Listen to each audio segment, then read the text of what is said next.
Le 20 juin 1940, une attaque italienne massive s'abat sur la vallée de la Maurienne. Le 21 juin, l'ordre est donné. Les Italiens se jettent en nombre sur les lignes de défense françaises. Le bloc 1 de l'ouvrage du Pas du Roc est particulièrement visé.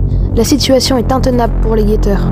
Plus tard, le capitaine Chanson, chef de l'ouvrage du Pas du Roc, sort à l'extérieur pour faire une observation. Il est surpris par un bombardement italien et chute d'un rocher.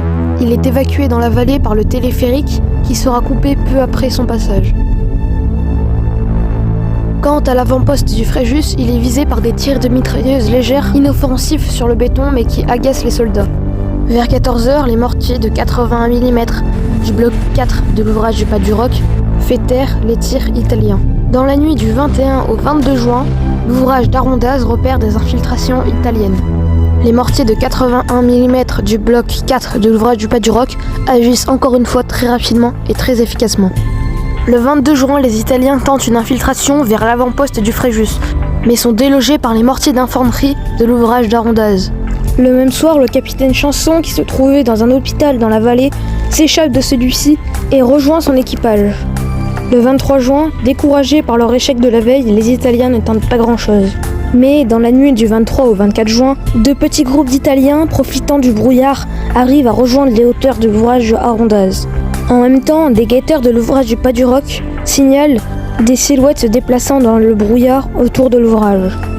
Très vite, les ouvrages alentours sont appelés pour venir en aide à l'ouvrage du Pas du Roc. Le bloc 4 déclenche des tirs très courts avec son mortier de 50 mm qui atterrissent juste devant le bloc 1. Les mitrailleuses de l'avant-poste du Fréjus et celles de l'ouvrage d'Arondaz se dirigent vers le Pas du Roc et déclenchent leurs tirs en même temps. L'ouvrage du Pas du Roc déclenche en même temps des tirs de 81 mm sur l'ouvrage d'Arondaz pour le couvrir. Des Italiens qui sont parvenus à l'atteindre. Même l'ouvrage du Lavoir déclenche des tirs de couverture. Les jumelages de mitrailleuses du bloc 1 commencent elles aussi à balayer la vallée. Preuve de l'inachèvement de l'ouvrage, des pneus de moto sont utilisés comme récupérateurs de douilles. Les étuis brûlants les font fondre.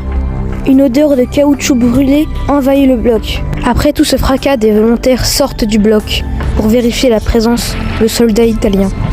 Mais rien, il n'y a personne. Aucun corps, aucune trace humaine.